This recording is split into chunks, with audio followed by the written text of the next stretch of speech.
Olá, jovens! Mais um dia, mais um vídeo do canal. E que dia é hoje? Pode ser terça, pode ser quinta, pode ser sábado e pode ser um dia qualquer. Pode ser octofeira, não sabemos. O que sabemos é que isso é um canal de YouTube. Então o que você faz? Você liga o sininho e já fica curtindo tudo, já fica preparado para os próximos vídeos. E esse canal é o fruto do trisal proibido! De quem? Eu, João, minhas redes na tela, seu Rafael Corrêa, melhor editor de vídeos do Brasil, redes de Menino Rafa pela tela inteira e Dona Nune, melhor capista, melhor artista gráfica, melhor tudo. Redes de Dona Nune. Então fique aí. No final eu volto. E quando eu voltar, vai ter milhões de cupons no paraíso do cupom. Mas antes uma coisinha. O tio sorteia 70 livros por mês. Você quer concorrer? Seja sócio aqui, entre no clube de canais e concorra ao seu livro. Alternativamente, você pode mandar acima de R$ 5 no Pix. Tá aqui o endereço do Pix. Beijo no teu coração. Fica com o vídeo que eu volto no final. Falha e falhará. Falha, falha e falhará. Falha, falha e falhará. Bom dia, boa tarde, boa noite, como vocês estão? Hoje tá calor pra caralho, tá calor pra caralho aí, tio? Ah, cara, aqui tá bem quente, velho. Eu acho que estamos na antevéspera da chuva maluca. Sim, aqui tá 1000 graus, né?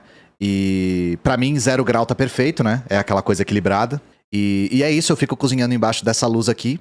Mas a gente faz tudo isso por vocês, né? Hoje a gente tá aqui pra fazer uma live mais do que especial. Porque, caso vocês não conheçam esse nosso quadro Pororoca de Churume, que foi batizado pelo João Carvalho, que tem uma mente muito poética, né? Vocês que conhecem a trajetória dele sabem. A gente lê textos de liberais aqui. A gente faz o bom e velho react de texto, né? Mas a gente propositalmente pega textos horrorosos, porque a gente consegue unir os nossos comentários políticos junto com o que vocês mais gostam, que é ver a gente passar raiva.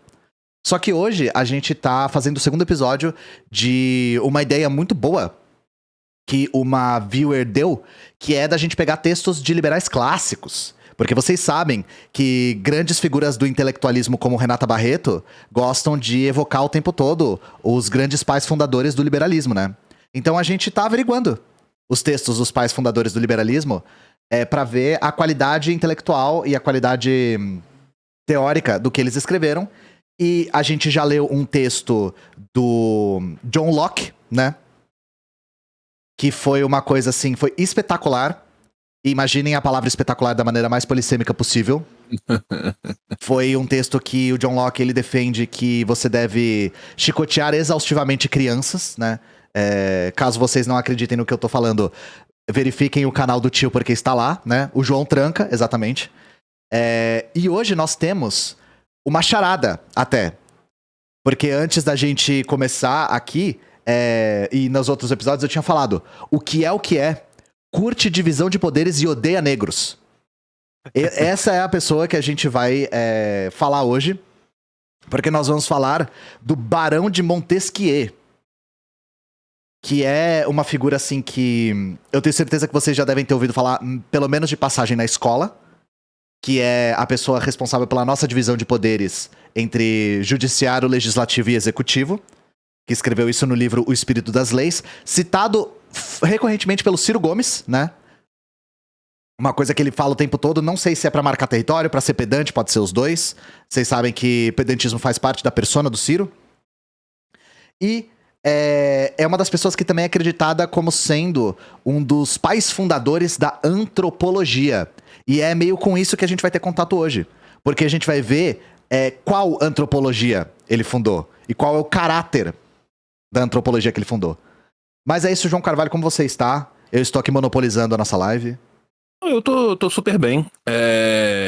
Eu tava aqui lembrando de algumas anotações de alguns textos que eu acho que vão ser interessantes a gente trazer à baila aqui pra falar, porque, né, é aquela coisa, quando a gente decide falar de qualquer coisa pra trás, a primeira coisa que as pessoas vão falar assim, ai, João, mas vocês têm que pensar que no tempo deles as coisas eram diferentes, que aquilo era comum. Então eu já tava meio que separando algumas coisinhas bestas pra gente falar. né? Porque normalmente quando a gente vai falar, né, da questão do racismo, e a gente fala, né, de todo o trânsito atlântico do racismo, né, a gente vai falar lá na frente do Gobineau, vai falar do Lothrop Stoddard, vai falar, né, de como que o nazifascismo bebe de uma fonte que é uma fonte liberal do racismo e do racialismo, só que a gente normalmente não volta tão atrás até o seu começo. Né? E aqui com o Montesquieu a gente vai ter essa oportunidade que eu acho que historicamente é muito interessante da gente pensar nesse começo dessa criação do racismo contemporâneo, né? A palavra raça sendo usada como um diferenciador, né, é algo que vai acontecer pela primeira vez conceitualmente dentro da filosofia, né, na transição, né, da modernidade para a contemporaneidade, ainda na história moderna, né. O próprio Francis Bacon usa a palavra raça com o sentido moderno de raça já em 1684, mas ele não vai muito além disso. E quem vai muito além disso são os franceses, né, e isso é uma parte completamente esquecida da história, e não é uma parte esquecida da história porque, assim, deu uma amnésia nos historiadores, sabe? Assim, isso é uma parte esquecida da história porque é uma parte que é enterrada da história, né? As pessoas optam por não falar disso. Por quê? Porque junto do colonialismo começam a ter também, principalmente dentro da aristocracia, né, as sociedades de estudo e as sociedades de viagens dessas, entre aspas, culturas primitivas, culturas diferentes e tal. Eles usavam o termo primitivo na época, por isso que eu estou usando primitivas entre aspas. E um dos grandes historiadores da época que vão se debruçar sobre isso, né? E é o cara que vai ser, assim, o grande, né, responsável pelo estabelecimento daquilo que é chamado de racialismo, ou seja, da crença de que pode haver, inclusive, uma poligenia humana, né? Vai ser um escritor que é muito importante para a tradição francesa e muito desconhecido fora da tradição francesa, que é o Buffon, não um antigo goleiro da Juventus, mas um escritor ainda do século XVIII, que escreve um livro chamado Histoire naturelle, né? História natural do Buffon. E o História Natural do Buffon é um livro que vai impactar muito diretamente todo mundo daquele ciclo, né?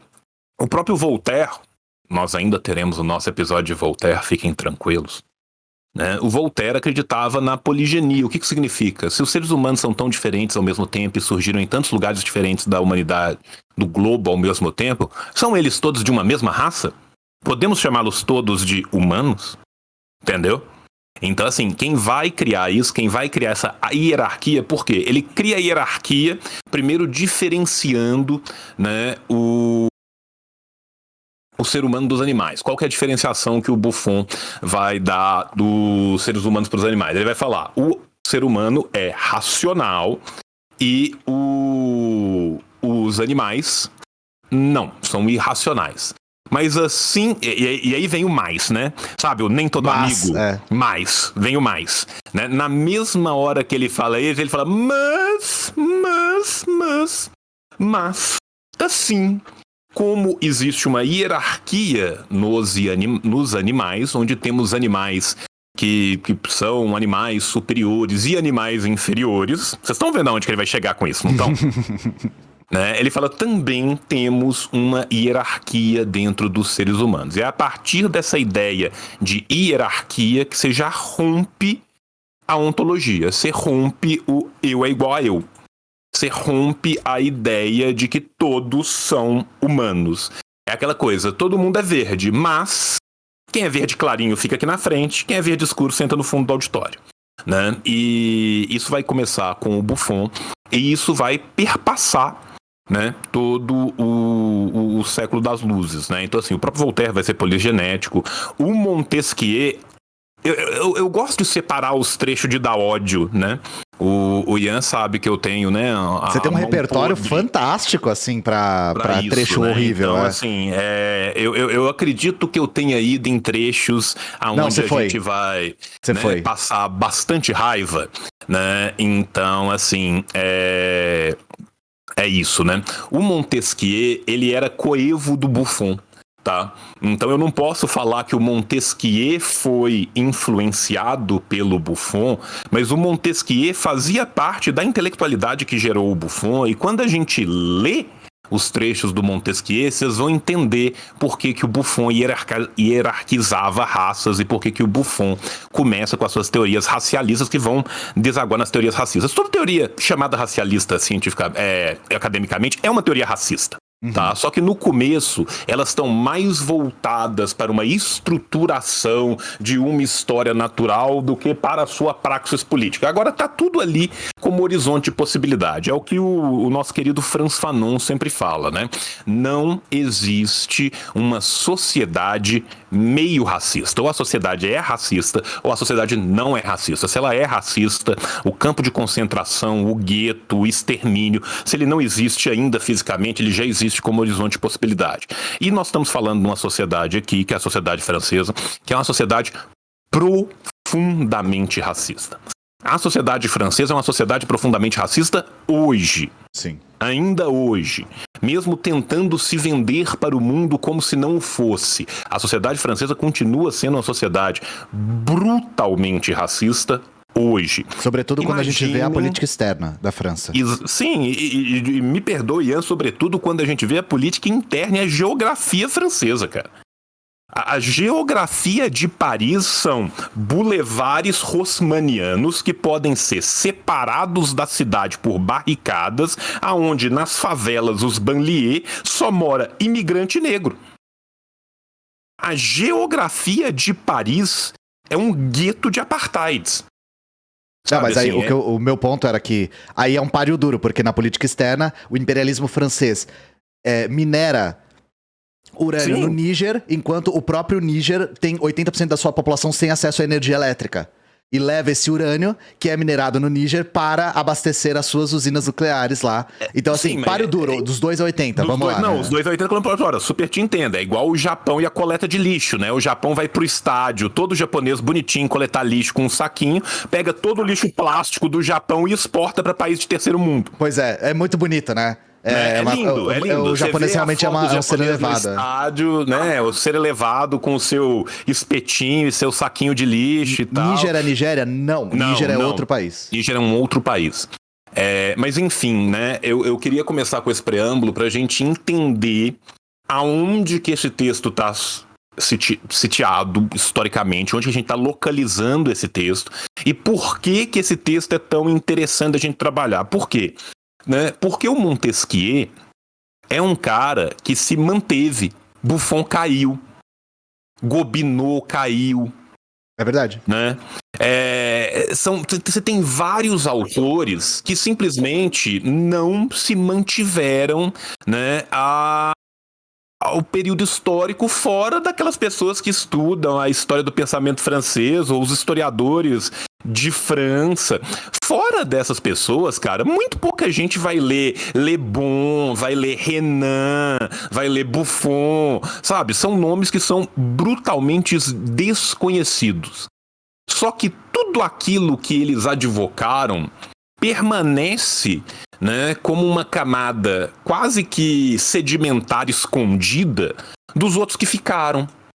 Né? Porque as pessoas ainda falam até hoje do Voltaire, falam até hoje do Montesquieu, né? Até o Rousseau um pouco, né? E se esquecem completamente dessa parte. Essa parte, ela é simplesmente enterrada embaixo das coisas, né? O Montesquieu, para quem não conhece o Montesquieu, né? O Montesquieu, ele vai ser um filósofo, político, escritor, né? Ele é um dos responsáveis, né, pelo campo contemporâneo da filosofia da história, né? Ele é o cara que escreveu Cartas Persas, ele é o cara que escreveu O Espírito das Leis, que provavelmente, né, é a sua obra mais famosa, né? E ele também foi um enciclopedista, né? Com Diderot, com D'Alembert, com toda a galera da enciclopédia. Né? O Montesquieu não é apelido de truco, né? O nome dele é Charles Louis, Carlo Luiz, Charles Louis de Secunda, né? Ele era barão de La Brède e de Montesquieu, tá? Como Montesquieu ficou por último, ficou Montesquieu, né? Porque ele era o barão de La Brède e Montesquieu, né? E Montesquieu não era simplesmente um aristocrata porque era um aristocrata, porque pertencia à aristocracia. O Montesquieu é um homem que tinha um pensamento brutalmente aristocrático, porque o Montesquieu era juiz, tá? O Montesquieu, apesar de não ser, né, advogado, o Montesquieu nunca vai exercer a advocacia em tribunais públicos antes de exercer o juiz. Ele tinha uma outra formação ali, né? A formação dele é uma formação mais clássica da formação aristocrática, é a formação do aristocrata que ainda recebia o trívio e o quadrívio e que se estudou filosofia e que estudou com padres oratorianos desde menino, porque ele tinha um acesso que ninguém tinha, né? Pensa o que era a aristocracia francesa na virada do 17 para o 18, né? Assim, nós estamos falando de uma clivagem social gigantesca a ser vencida. Oi. Ele estudou no começo do 18, não foi? Não, tá certo, desculpa. Ele começa no começo do 18, ele nasce no final do 17. Não, né? Tá certo, o Montesquieu ainda nasce no final do 17 e ele morre lá pra metade do 18. Ele morre perto de 1750, eu não lembro a data de morte dele certo. Eu sei que ele nasce antes da virada. Montesquieu é o último quartel, ele é depois de 80. O Montesquieu, assim, ele viveu muito pra época dele. Sim. O Montesquieu teve quase 70 anos, né? Hoje a gente pensa assim, o cara viveu quase 70 anos, não é nada. Mas, viver quase 70 anos em 1680, em 1750, era coisa para um caralho, né? E o Montesquieu, né, ele vai se formar em direito, mas, assim, ele basicamente, né, vai herdar a fortuna logo depois que ele forma, e ele é nomeado barão e depois ele vira juiz. Né? Então, o meritocracia. A meritocracia, né? Ele tem ele tem um grande mérito, que é o irmão do pai dele ter morrido. O irmão do pai dele era o barão, né? E o irmão do pai dele, um pândego, para usar os termos da época, né? Curtia muita putaria e não deixou tanta herança, assim, não deixou herdeiros, entendeu? Deixou um herdeiro em cada porto, né? Então, de Le Havre até a África deixou um herdeiro em cada porto. E aí o Montesquieu, né? O Carlinhos Luiz, Carlinho herdou, né? Isso foi antes da Revolução Francesa, bem antes da Revolução Francesa. Tá? Então, assim, por mais que ele tenha feito a faculdade de Direito, ele não chega a exercer o direito. Ele pôde se dedicar às belles lettres, né? Às belas letras, né? Ou seja, ele podia se dedicar à filosofia, aos ensaios, enfim, né? E esse é o rolê do Montesquieu, e o Montesquieu vai virar juiz. E aí, quando o Montesquieu vai virar juiz, de fato, ele passa a estudar cada vez mais, né, aquilo que era o mais importante para o direito francês, que era o direito romano, né? Aqui eu vou fazer uma breve tangente só para explicar para vocês, né? Tem duas grandes tradições de direito na Europa, né? Você tem de um lado o direito romano, né? E do outro lado você tem um direito que é um direito consuetudinário baseado principalmente no Vergelde alemão. Tá? Vai ser o Vergelde alemão que vai gerar todo o direito consuetudinário anglo-saxônico, né? E que é o direito que tem hoje na Inglaterra, nos Estados Unidos, que é o direito baseado na tradição. O direito romano é um direito formalizado. Ele é um direito baseado nos cânones da lei, né? Quando Graciano vai recuperar o direito romano na Idade Média, no Concordia Discordium Canonius, né? Perto de todo aquele movimento que a gente tem de fundação de universidade, né? Universidade de Bolonha e tal. Eu sei que é um movimento que os jovens amam, não preciso falar sobre ele, os jovens sabem tudo de direito medieval e a concordância dos cânones discordantes, né? Ele vai recuperar principalmente o direito romano, tá? O Montesquieu, então, né? Como ele teve aquela educação de padres, né? De padres oratorianos, na sua infância, que foram uma educação muito baseada na educação medieval ainda, gente. A gente tem que pensar que a Idade Média francesa ela é uma longue durée, ela é uma longa duração, né? A gente fala que rompe com a Idade Média, mas a aristocracia francesa só deixa de ser medieval depois que a cabeça começa a rolar depois da Revolução Francesa. Eles estão tendo a mesma educação que eles tinham antes. Né? É óbvio que com aquilo que tinha sido adicionado com o tempo, mas a educação era aquela base da educação. Era trivium, era quadrivium, era retórica, era aquilo ali, né? E aí o Montesquieu então volta a se debruçar com a sua experiência de juiz sobre o direito romano, e aí ele decide escrever sobre uma teorização filosófica, porque o Montesquieu era o cara da filosofia da história, né? Ele decide teorizar filosoficamente, né, sobre o direito in abstracto, né, pensando não só o direito, mas aquilo que é o motor primevo do direito, né? Então é aí que ele vai escrever l'esprit de loi, né, o espírito das leis. Porém, se não obstante, o espírito das leis é igual lê o Tocqueville, sabe? O liberal lê o Tocqueville, acha lindo, acha maravilhoso, não vê nada errado. Você lê 10 páginas do Tocqueville e fala assim, porra, como que nessa América dele não tem um negro? Cadê os escravos que estavam aqui? O Tocqueville é foda. Não, o Tocqueville é foda, é foda.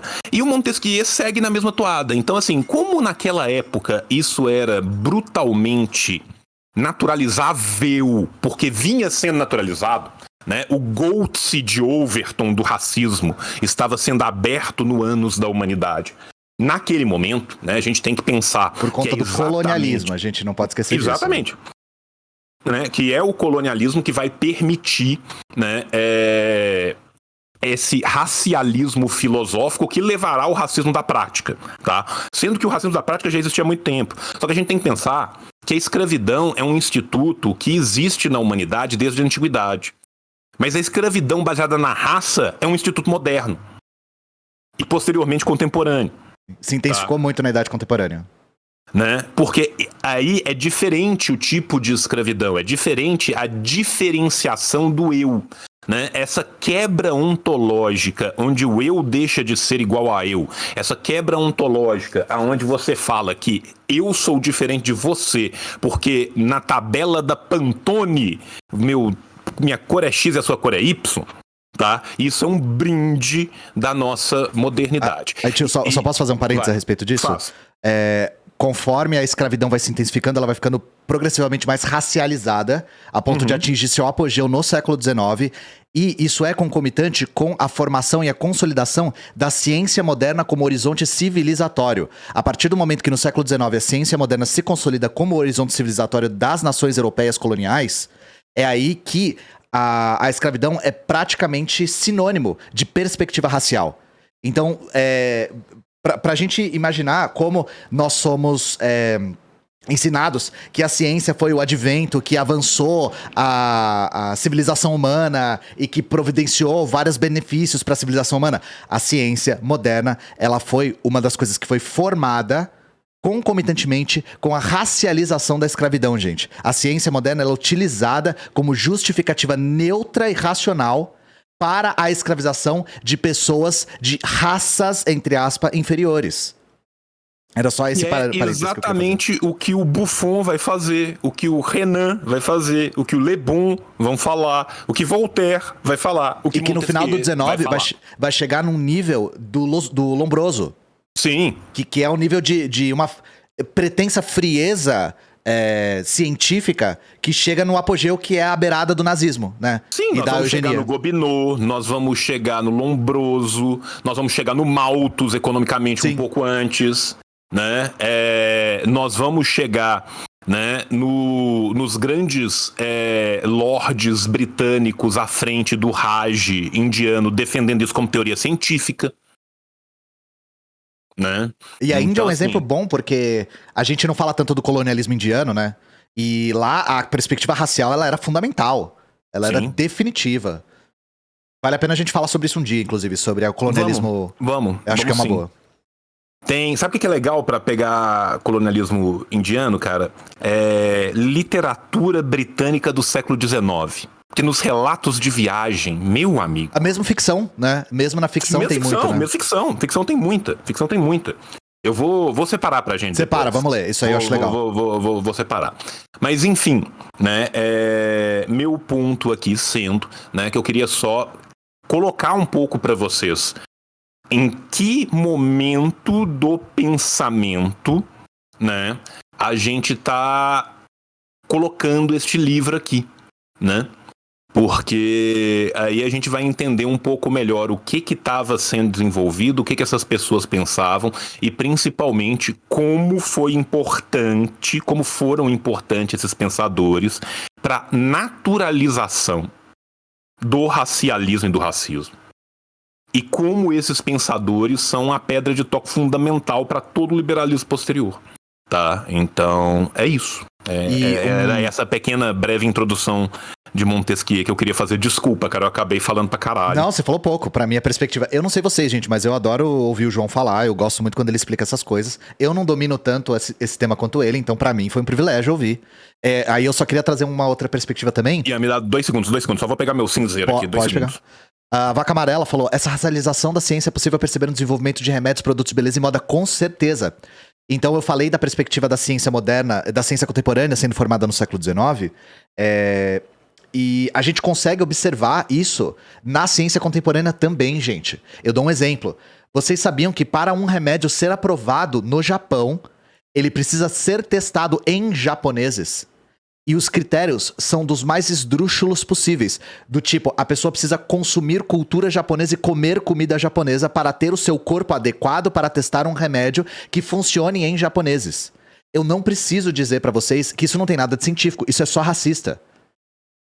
Nos Estados Unidos, existem remédios específicos para negros. Vocês já viram isso no Brasil? Isso é uma perspectiva pseudocientífica. É uma perspectiva que ela só funciona de acordo com perspectivas históricas. Então, quando a gente vê os ensaios duplo cego controlado por placebo nos países do centro do capitalismo, o negócio é racista num nível que qualquer perspectiva de que a ciência é neutra e lógica cai por terra rapidamente. Tá? Esse racismo introjetado na prática da ciência contemporânea, da ciência cotidiana de laboratório, é muito presente, gente. Muito presente mesmo. Enfim, vamos pro texto, porque eu acho ele muito interessante. Tem muita coisa pra gente comentar ainda. Deixa eu ver se tá tudo adequado. Eu vou providenciar a minha voz hoje, porque o tio vai providenciar o conhecimento, né? Então a gente faz essa divisão de tarefas aqui. Fechou. Então vamos lá. Capítulo 2 do livro 14, é isso, né? Isso, é do livro 14. Era só isso que eu ia falar, porque os livros antigamente, né, eles eram divididos em livros e as obras, né, eram divididas em livros e capítulos. Quando a gente vai ver hoje, o que era um livro pra nós era um capítulo e o que era um capítulo era um subitem. Eles são pequenininhos, tá? Então vocês estão vendo assim, capítulo tanto, pode ficar tranquilo que normalmente os capítulos têm no máximo 3 páginas. Esse aqui é a exceção, mas a gente tem capítulo de meia página no livro. Sim. Tá? E o livro capítulo de cima aqui, ó. Das leis, tá? Olha o capítulo de cima. Capítulo 1, ideia geral, tem um parágrafo. É tipo isso. Deixa eu só ajustar essa câmera que a gente tá lendo é o Espírito das Leis. Espírito das Leis. E aí, um comentário já. Primeiro, estão perguntando aí, não sei quem tá perguntando aí no chat, por que o duplo cego é racista? Eu não disse que o duplo cego é racista, eu disse que o racismo é muito utilizado como critério em testes de duplo cego, tá? Mas isso é uma outra seara, é um pouco complicado, tem que usar exemplos pra conseguir demonstrar. Que eu ia falar também? Bom, enfim, eu perdi o fio da meada aqui. Então vamos lá. Como os homens são diferentes nos diversos climas? João Carvalho. Eu não sei se você se deparou com aquele professor Rock. Sabe aquele cara? Já ouviu falar dele? Eu já ouvi falar dele, mas eu nunca vi ele falando nada. Esse professor Rock...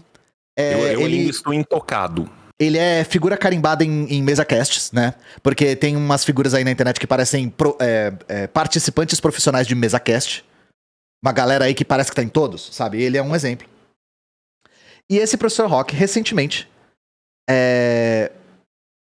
Cara, será que...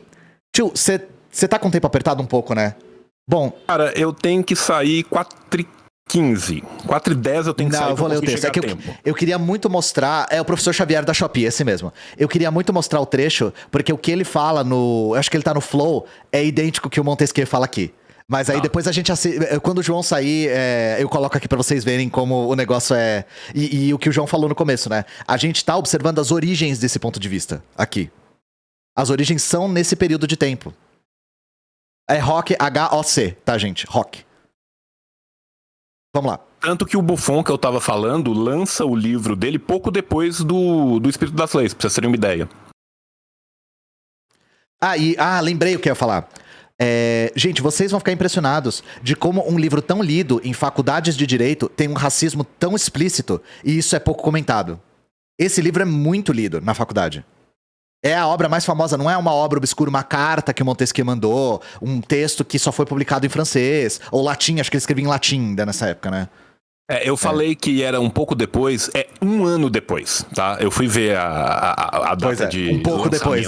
É um pouco depois, é 1 ano depois. Só pra vocês mostrar, só pra mostrar o que era, né, a história intelectual daquele tempo. Sim. Então vamos lá. O ar frio, nota. Isso é mesmo visível. No frio, parecemos mais magros. Ciência. O ar frio comprime as extremidades das fibras externas no nosso corpo. Isso aumenta a sua energia e favorece o retorno do sangue das extremidades para o coração. Ele diminui a extensão dessas mesmas fibras. Nota do autor. Sabe-se que ele diminui o ferro. Portanto, aumenta também, com isso, sua força. O ar quente, ao contrário, relaxa as extremidades das fibras e alonga. Diminui, portanto, sua força e energia. Gente, vocês já sabem onde ele quer chegar aqui, né? Onde vocês... Chat, vocês estão lendo esse primeiro parágrafo. Qual que você acha que é o ponto dele? Eu quero que vocês tentem pressupor onde ele vai chegar, né?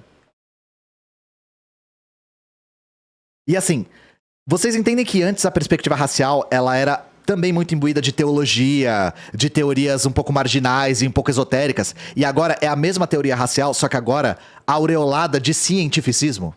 Exatamente. Vocês entendem isso? Esse é o ponto. E isso é o perigo, isso. inclusive. Tem-se assim mais vigor nos climas frios.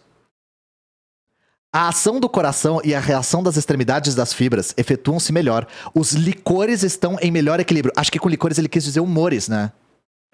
Liqueurs, em francês, liqueurs, né? Que são os líquidos do sangue, a fleuma, o negócio. Humor, é humor. E isso, gente, é basicamente ciência medieval, tá? Mas era dominante nessa época. Que era dominante nessa época. A teoria humoral, ela era dominante na medicina dessa época, e ela seria dominante até a teoria microbiana do Pasteur, tá? Então isso não é incomum. Não é. Isso aqui, gente, é Paracelso, tá? Não, é Hipócrates. Sim, mas eu tô falando assim, na França, o grande nome que vai falar sobre isso é Paracelso. Sim. Mas ele se lia ainda o Hipócrates nas faculdades. Lia o Hipócrates, mas o Paracelsus escreve um livro que chama Arquidoxos da Magia, onde ele fala sobre isso. Ele mistura a medicina hipocrática com alquimia. Então é uma coisa... Mas licores. O humor, se eu não me engano, em grego é líquido, né, tio? Humor significa líquido, não é? Então é uma adaptação da palavra líquido. Enfim, eu não vou entrar em medicina hipocrática agora porque não é pertinente, mas ele tá usando a teoria dominante da medicina da época dele, tá? Que é a teoria moral. Ele tá deturpando a teoria dominante da medicina dele, né? Por quê? Porque o próprio Hipócrates não vai chegar nas conclusões que ele chega em momento nenhum. Claro. Como nenhum dos gregos chegaram nas conclusões que eles chegam em momento nenhum. Ele usa o conceito dos gregos de bárbaro, de barbaridade, não é o mesmo conceito racializado dos franceses. Sim, eu tô falando, ele tá usando a teoria moral como arcabouço teórico, mas o tio tá certo. Existe um texto do Hipócrates chamado Ares, Águas e Lugares, que ele faz um balanço que tem o mesmo, digamos assim, o mesmo recorte teórico que o Montesquieu tá fazendo aqui, que é associar o comportamento humano com o clima no qual ele vive. Gente, o Hipócrates não chega nessas conclusões racializadas que ele chega. Então essa coisa de tipo, quanto mais pra trás você vai, mais racista fica, não é verdade. O racismo, ele se institui dessa maneira com o advento da ciência moderna e com o avanço dela. E aí fica a dica pra vocês verem como no Hipócrates, e eu tenho certeza que o Montesquieu, douto como ele era, leu Ares, Águas e Lugares. Inclusive deve ter lido em grego, sabe? É tipo isso. Mas vamos lá, né? Licores aqui provavelmente é o que nós chamamos de humores. Desculpa, Imagina. o ensejo, né? Se a gente voltar um século pra trás, né? A gente vai chegar no Bartolomeu de las Casas. Pois é, bem lembrado, o Bartolomé de las Né? Casas. E o Bartolomeu de las Casas, né, que é de las Casas por ser bispo emérito de San Cristóbal de las Casas, conhecido popularmente como Cidade no México, tá? Na região de Tuxtlas Gutiérrez hoje, ele, ao conviver com os povos mesoamericanos, chega em conclusões diametralmente opostas, tá? O Montesquieu era um boy escrevendo do seu gabinete. Vamos lembrar também, né, que todo o conhecimento do Montesquieu sobre os diversos povos é um conhecimento de gabinete. De gabinete, sim. E o Las Casas, ele é um dos... Pra vocês terem uma ideia do contato que ele teve. O Las Casas é um dos responsáveis por redigir um léxico do Nahuatl, que é a língua que era mais falada, era dominante no Império Azteca.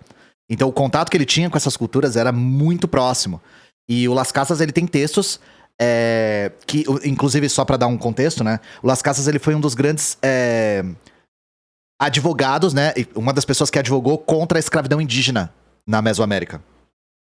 E a gente pode dizer que ele é um dos responsáveis pela proibição da escravidão indígena. Pelo menos ele foi uma das pessoas que trouxe esse tema muito forte de volta pra Espanha também, né? E aí uma das coisas que a gente queria até falar é... Caso alguém nos acuse de estar sendo anacrônico com aquele argumento esdrúxulo de não tinha como não ser racista nessa época, existe um livro do Domênico Losurdo chamado Conta a História do Liberalismo, no qual ele faz justamente um balanço a respeito disso, pegando as pessoas que foram fundamentais para a teoria racista do século XVIII e XIX e contrapondo com pessoas contemporâneas que eram antirracistas, tá? Era plenamente possível ser antirracista nessa época, e isso não justifica a postura desses playboys de gabinete, vamos colocar dessa forma, né? Então, os licores estão em melhor equilíbrio, o sangue é mais bem orientado para o coração e, reciprocamente, o coração é mais potente. Essa força maior deve produzir muitos efeitos. Por exemplo, mais confiança em si mesmo. Isso é mais coragem, mais conhecimento de sua superioridade. Isso é mais conhecimento de sua superioridade. Conhecimento de sua superioridade. Gente, vocês estão entendendo o nível intelectual disso aqui? Sabe? E aí estão perguntando, isso é determinismo geográfico? Sim. Pra caralho, total determinismo geográfico. Caralho, tá? Pra caralho. Tá? Assim, tá cortando o texto, gente. Na frenologia, né? É um passo. Desculpa, tava cortando o texto. Como chega... Frenologia, caso vocês não saibam, é o estudo da formologia cranial pra tentar pressupor... É o Minority Report de crânio, tá? O cara ia olhar o crânio e falar assim, esse crânio ele tem formato de criminoso, prende ele antes dele cometer um crime, tá? É Minority Report de crânio. Isso é menos desejo de vingança. Não tem como levar a sério. E mais certeza da sua segurança. Isso é mais franqueza, menos suspeitas, menos política, menos malícia. Enfim... Ou seja, as pessoas de climas frios e temperados são fortes, superiores, não maliciosas, francas. As pessoas de clima quente são vingativas, inseguras, mentirosas e políticas.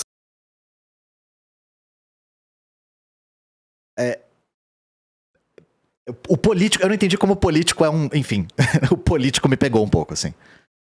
Enfim, isso deve formar caracteres bem diferentes.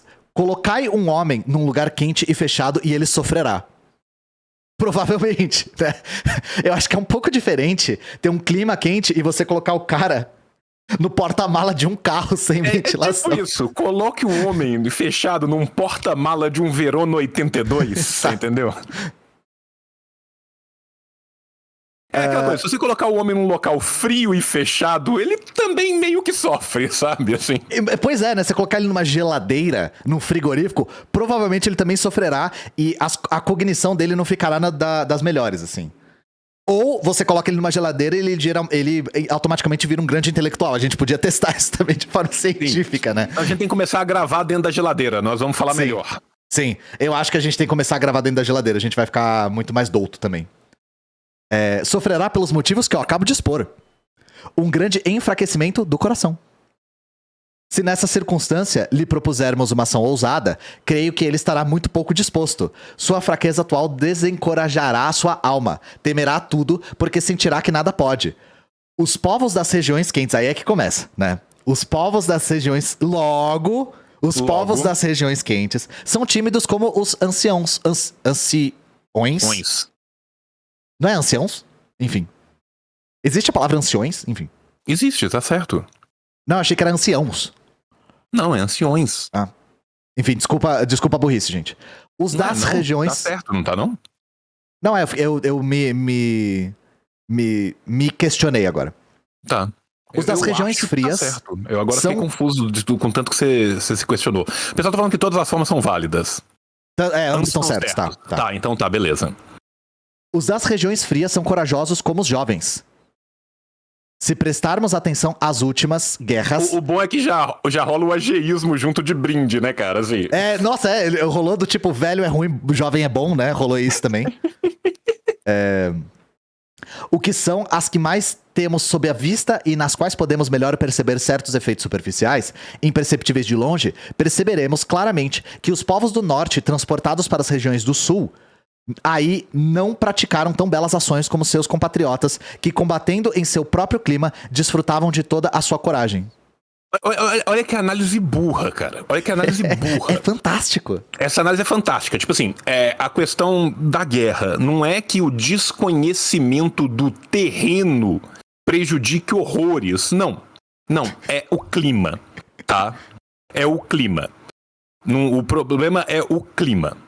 Tá? Não é o terreno, não é nada disso. O problema é puramente climático. Se tivesse fazendo frio no dia e você transportar 12 visigodos pra Fiji num dia frio em Fiji, aí tudo dá certo. E eu fiquei pensando, tio, a pessoa que leu isso e depois ficou observando o que aconteceu com o exército napoleônico na Rússia. Uhum. Porque eu imagino que o exército napoleônico, ao adentrar na Rússia, deveria ter se tornado um super exército.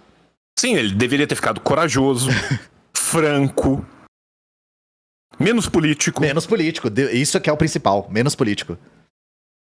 E com menos desejo de vingança, que talvez tenha sido o caso, né? É isso. Ele perdeu seu desejo de vingança, virou um exército de filósofos ao cruzar a fronteira. Exército de filósofos. A força das fibras dos povos do norte faz com que os sucos mais grosseiros sejam extraídos dos alimentos. Oi? Na hora de espremer uma laranja, eles espremem muito melhor. Nossa senhora. Isso acarreta duas coisas. Primeiro, as partes do quilo ou da linfa são mais apropriadas, por sua extensa superfície, para serem aplicadas sobre as fibras e nutri-las. Segundo, são elas menos apropriadas, porque são grosseiras, e dar uma certa sutileza ao suco nervoso. Esses povos serão, portanto, grandes de corpo e de pouca vivacidade. Os nervos que confinam, de todos os lados, no tecido de nossa pele, formam, cada um feixe de nervos. Geralmente, não é todo o nervo que é excitado, mas uma parte infinitamente pequena. Nos países quentes, em que o tecido da pele está relaxado, as extremidades dos nervos estão desabrochadas e expostas à mais pequena ação dos mais fracos objetos. Nos países frios, o tecido da pele está retraído e os mamilos comprimidos. Sim. Não tem como. Os mamilos comprimidos. Os mamilos, cara, de todas as partes do corpo humano que ele poderia falar, ele falou disso. As minúsculas borlas estão, de algum modo, paralisadas. E a sensação quase só atinge o cérebro quando é extremamente forte e quando pertence ao nervo no seu conjunto. Porém, é de um número infinito de pequenas sensações que dependem a imaginação, o gosto, a sensibilidade e a vivacidade. Observei o tecido externo da língua, de um carneiro, na parte em que bom, né, ela cara? aparece. Tipo assim, a conjunção do outro, né? Tipo assim, os mamilos levam uma maior inteligência.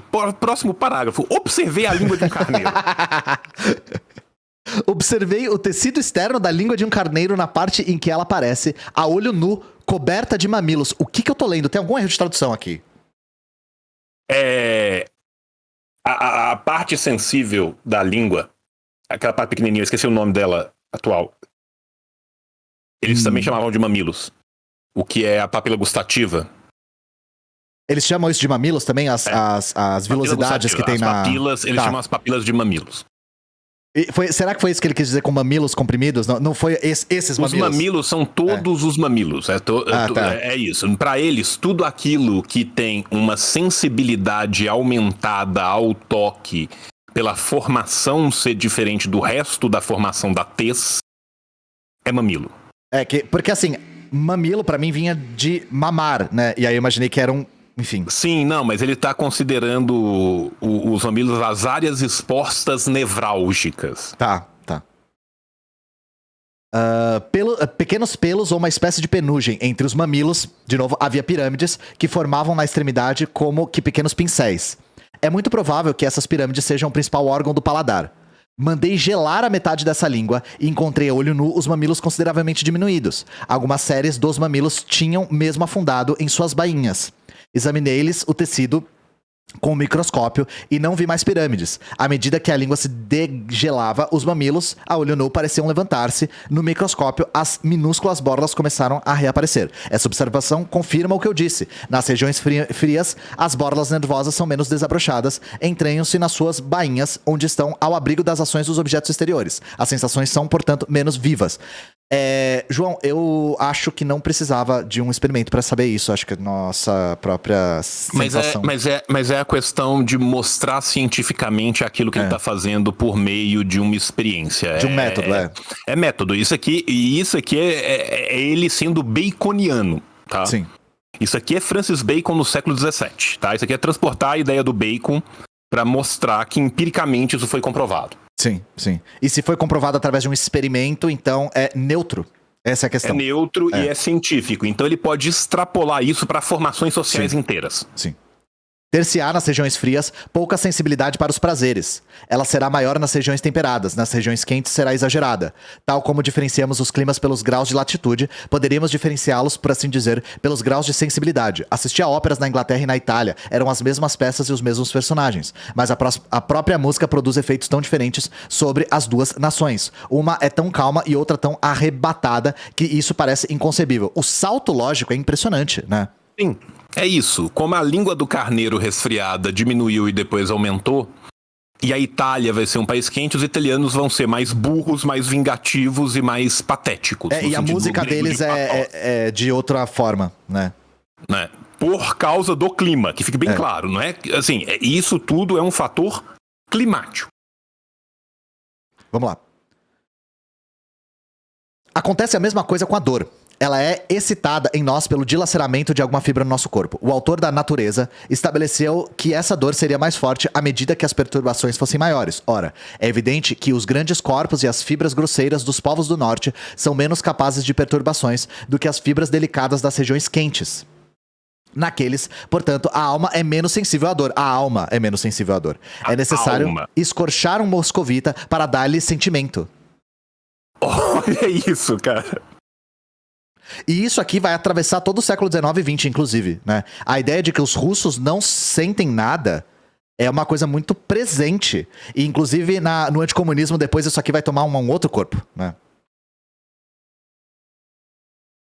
Com a delicadeza de órgãos que há nas regiões quentes, a alma é soberanamente comovida por tudo que diz respeito à união dos dois sexos. Tudo leva a esse objetivo. Eu sabia que ele ia chegar nesse ponto. Porque o orientalismo vai ser, né, uma festa, né? Independente para que lado, gente, tá? A gente tá usando o conceito de orientalismo aqui como tudo que não é Europa Ocidental. Serve orientalismo para as Américas também, dependendo da circunstância. Então, assim, a sexualização é o primeiro. Sim. Porque as pessoas de países quentes são mais lascivas. As pessoas são lascivas. Nos climas do norte, a física do amor mal tem força para se tornar bem sensível. Tá falando de sexo aqui, né? Nos climas temperados, o amor, sexo, acompanhado de 1000 acessórios, torna... Acompanhado de 1000 acessórios é exatamente isso, cara, tá? O acompanhado de 1000 acessórios Sim, ficou muito específico. Sabe? Eita, bicho! Cadê o meme da caveira, né, cara? Eita, bicho. Torna-se agradável pelas coisas que inicialmente pareciam ser ele próprio e que ainda não o são. Nos climas mais quentes, ama-se o amor em si. Ele é a única causa da felicidade, é a vida. Eita, bicho, sexo. Nos países do sul, uma máquina delicada, fraca, mas sensível, entrega-se a um amor que, no serralho, nasce e acalma-se incessantemente, ou se entrega a um amor que, deixando as mulheres grande independência, está sujeito a 1000 perturbações. Nos países do norte, uma máquina sadia e bem constituída, mas rude, encontra seus prazeres. Nos países do sul, uma máquina delicada e fraca, mas sensível. Nos países do norte, uma máquina sadia e bem constituída, mais rude. Por quê? Porque o norte ainda faz fronteira com a Europa. Então eles não são o clima temperado, que o clima temperado é só o meu. Sim. O meu clima é o clima ideal. O resto do clima dos mundos é o clima errado. Uhum. Né? Norte ele tá dizendo a Escandinávia, provavelmente, né? Norte ele tá dizendo Escandinávia, ele tá dizendo Rússia, ele tá dizendo Europa do Leste, tá? Na Europa do Sul, Península Ibérica e Itália, as pessoas já estão tão perto que já é calor. É. Qual que é o único ser humano que vive no clima ideal e é perfeito? O francês. Lógico, é uma grande coincidência isso, inclusive. E saiba que isso tudo, ele chegou na conclusão a partir da ciência da língua do carneiro, né? Exatamente. Encontra seus prazeres em tudo que pode colocar os espíritos em movimento. A caça, as viagens, a guerra e o vinho. Encontrareis nos climas do norte... a nota não tá aqui. Ah, não. Montesquieu entende por climas do norte a Inglaterra, a Alemanha e a Holanda. Por países do sul, a Itália e a Espanha. Região temperada lhe é representada pela França. O que eu falei? Povos que têm poucos vícios, mas muitas virtudes, sinceridade e franqueza. Aproximai-vos dos países do sul e acreditareis afastar-vos da própria moral. As paixões mais ardentes multiplicarão os crimes. Cada um procurará tomar sobre os demais todas as vantagens que podem favorecer essas mesmas paixões. Nas regiões temperadas, vereis povos inconstantes em suas maneiras, nos próprios vícios e em suas virtudes. O clima não possui uma quantidade assaz determinada para fixá-los em si mesmo. O calor do clima pode ser tão excessivo que o corpo ficará totalmente sem força. Então o desânimo atingirá o próprio espírito. Nenhuma curiosidade, nenhum nobre empreendimento, nenhum sentimento generoso. As disposições serão todas passivas. A preguiça será a felicidade. A maioria dos castigos serão menos difíceis de sustentar do que a ação da alma. E a servidão menos insuportável do que a força do espírito que é necessária para conduzir a si mesmo. Ou seja, ele partiu de um experimento pseudocientífico para mostrar que toda a não-Europa é inferior, mas dentro da Europa, os nórdicos, leia-se da Alemanha para cima e da Inglaterra para cima, são inferiores por outros motivos. A Espanha, a Ibéria, a Itália é inferior pela sua proximidade ao sul. E a superioridade se encontra na região temperada, que por um acaso é o país dele. Só por um acaso. Sim. E, tio, eu fico imaginando o primeiro anista de direito, lendo o Espírito das Leis, lá na Sanfran. Ele não vai ler essa parte. Eles leem trechos que estão xerocados lá no centro acadêmico, né? Ele não vai ler essa parte. Ele vai ver partes onde ele fala superficialmente sobre a tripartição de poderes a partir do direito romano. Sim. E superficialmente, até porque a redação desse texto é um pouco antiga, né? Então é mais comum ele ler isso num vademecum, né? Sacou? Então assim, ele vai ler trechos selecionados, que não foram selecionados à toa. Sim. Tá? Que ele não vai ler absolutamente nada disso. Mas o livro tá aí. E há 300 anos. A galera perguntou se o Montesquieu é burguês. Não, ele é aristocrata. Ele é aristocrata. É barão de Montesquieu. Barão. Montesquieu é o nome de uma região, gente. Tá, é o nome de uma comuna, se eu não me engano, um negócio assim, né? São duas, né? Que ele não é barão de um lugar só, né? Ele é barão de La Brède, né? Que é uma comuna perto de Bordeaux, né? E de Montesquieu, que é uma outra região, na região de Bordeaux. Sim. Contradição nos caracteres de certos povos do sul. Os indianos, meu Deus. Agora você pulou, né, pro... Não, acabou. Negócio... Então, você foi pro próximo trecho, né, já. Uhum. Você tinha sugerido outro, né? Que eu sugeri outro, porque assim, ele vai falar um rio de merda agora, mas aqui eu acho que ele já definiu a merda geográfica. Agora eu recomendo que a gente passe pra merda racista pra terminar na merda misógina. Nossa senhora. Qual que é o outro meu capítulo? Amigo, eu escolhi. Livro 15, capítulo 5 a 11. Tô indo com calma aqui pra eu não pular. Esse aqui deve ser livro 15º. Livro 15º, capítulo 5. Aqui. Já tô vendo aqui onde isso aqui vai chegar, né? Capítulo 5. Da escravidão dos negros. Ai, meu Deus, eu não acredito que eu vou ler isso em voz alta, velho. Não acredito que eu vou ler isso em voz alta, velho. Se eu tivesse que defender o direito que tivemos de escravizar os negros, eis o que diria. Não é que ele tá defendendo não, viu, gente? Bem claro. Se ele tivesse que defender, né? Longe dele defendê-lo, tá? Mas se ele tivesse que defender, aqui está uma lista. Tem dos povos da Europa exterminado os da América. Tiveram que escravizar os da África a fim de utilizá-los no desbravamento de tantas terras. Cara, olha que frase maravilhosa. Olha que frase absurda. Tendo os povos da Europa exterminados da América. Eles tinham uma obrigação. Eles tiveram que fazer isso. Tendo os povos. Aconteceu, gente. O que a gente pode fazer a respeito? O que a gente pode fazer é a vida. Uma vez que isso aconteceu, o que eles precisavam de fazer? Destruir um outro povo. Por quê? Cachém.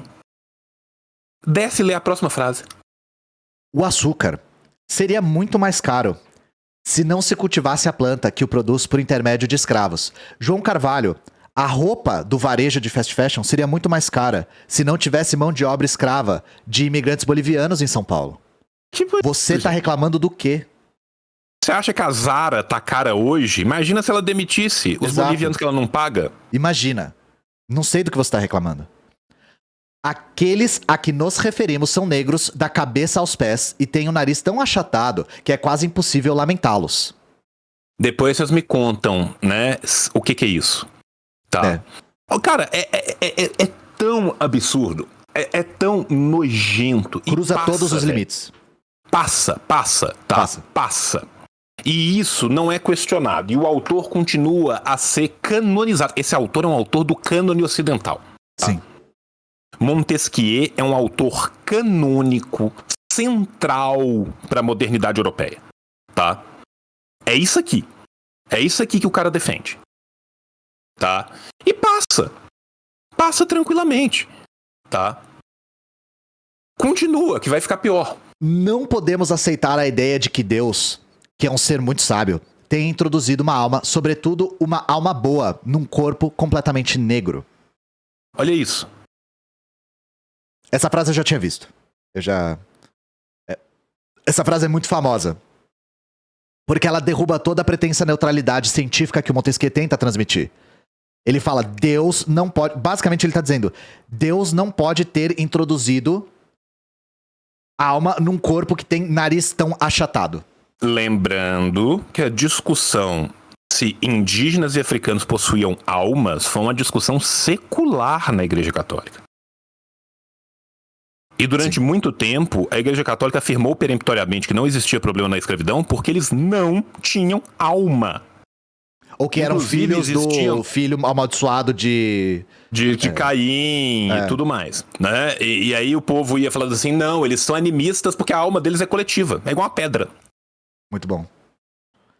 Mas tem aquela história de que Noé teve 3 filhos e o filho amaldiçoado de Noé... sim. Povoou o continente africano, então os africanos são descendentes do filho amaldiçoado de Noé. Teve essa tese também. É tão natural considerar que é a cor que constitui a essência da humanidade. Muito natural, né? É tão natural que só surgiu no século XVII, né? Que os povos da Ásia, que fazem eunucos, privam sempre os negros de relação que eles têm conosco de uma maneira mais acentuada. Pode-se julgar da cor da pele pela dos cabelos. que entre os egípcios, os melhores filósofos do mundo, era de tão grande importância que mandavam matar todos os homens ruivos que lhes caíam em mãos.